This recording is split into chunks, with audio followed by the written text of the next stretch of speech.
Well, welcome back to Cheyenne Country, and what a treat. We get to see the face that goes with the voice of Cheyenne Country. This is Mr. Keith Bilbrey. Hello, Jennifer. How are you? Hello. Hey, you recognize that voice from the Grand Ole Opry, too, don't you? Oh, you do? Yeah? Oh, okay. I would hope so. How many years were you an Opry announcer? 34 and all. Quite Yeah. amazing. Midnight Jamboree. Now, how did it Lot of all years. start? Because Keith and I go way back. We used to work at WSM together, and I She used to remember. run my talent for me when I did the warm-up show. Yes, backstage before the Opry show. I go Jennifer, grab go get him, people. go get Keith him. wants to talk to you now. Force him over there.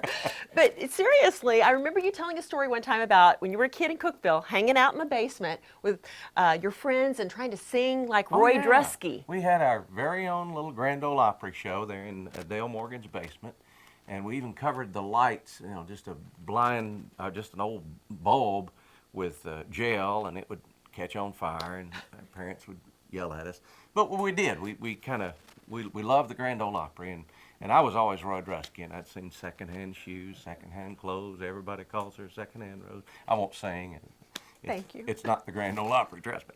And didn't your dad drive a cab or something one time for In Hank Williams? Nashville, yeah. Every time I hear the song K, I think of my dad because he actually drove a cab, a yellow cab in Nashville, and he would haul a lot of the Opry stars from time to time. And he got a call. This was before they even had radios in the cars, and they had call boxes. And he got a call to go to the airport and pick up Hank Williams, Hank Sr. now. And Hank had been into the juice, and Cowboy Copus helped load him. He and my dad loaded Hank into the back seat of the cab, and it took him. He said, "You know where he lives?" He said, "Out there on Franklin Road." He said, "Yes, sir."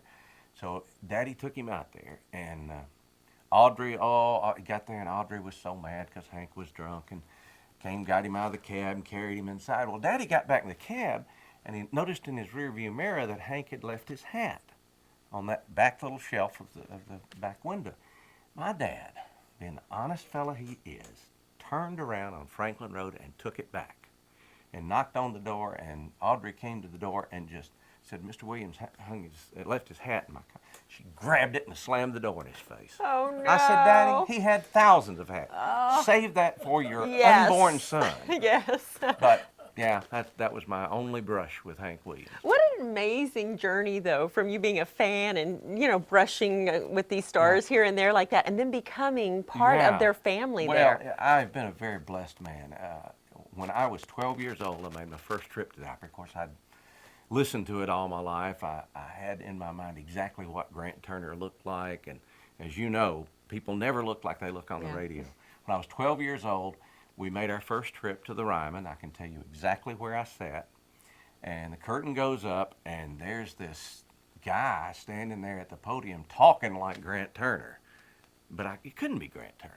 He didn't look a thing like and I actually ran downstairs and stood at the bottom of the podium. I often wondered if Grant wondered, who is that kid staring at me? But that was Grant Turner, and we later became friends. And his daughter and I went to Tennessee Tech together.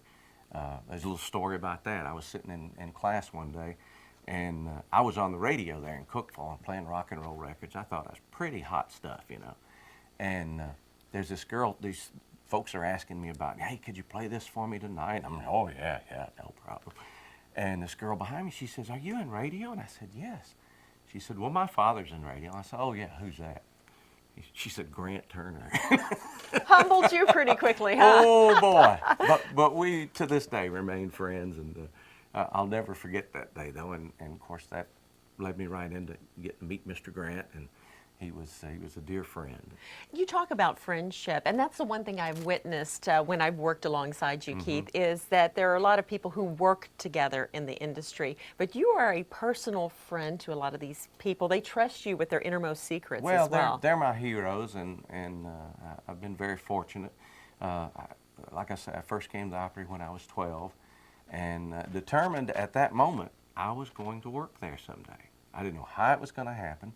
My dad owned a service station in Cookeville. Nobody in my family was in radio or TV, but I determined that's what I was going to do, and that was my goal. There was one fellow, as a cop in Cookeville, and I saw him just recently. And he said, "I remember you were riding around with me one night in Cookeville. I wasn't in the back seat, I was in the front seat, okay? And you told me," so we were listening to the Opry. Yep, "I'm going to work on that show someday." And And he says, I was thinking to myself, yeah, I'm going to be J. Edgar Hoover too. But he said, you know what? You did it. Yeah, you And did. I've just been very fortunate. Yeah. And it just seems like it was where I was meant to be, where God Definitely. intended for me to be. And so once I had that established, you know, I just was fortunate enough to become part of the family. And those friendships go on to this day. Now you're a part of Larry's Country Diner, the Roots Country Music Mm-hmm. Show, and we're so proud to have you as a member of the Tennessee Radio Hall of Fame. So Yeah, boy, congratulations. that was a trip. Yeah, I couldn't believe that. And the cool thing about it being inducted into the Hall of Fame was that very night, the man who gave me my very first job in radio, Stacy Mott, who was manager of the station in Cookeville, WHUB, he and I went in together. Now, is that a full circle moment or what? definitely. And Stacy hired me when I was barely 16 years old, and I gave the man every opportunity in the world to fire me, but he didn't. He believed in me, and he stood Thank by me. goodness. Thank goodness. And we're proud to have you here as the opening to Cheyenne Country. That's Yeah. Keith's voice, by the way. Thank you Yeah, again for yeah. visiting with us. Well, I work appreciate cheap and work often, so it. We love you. He's the best, isn't he? thank you.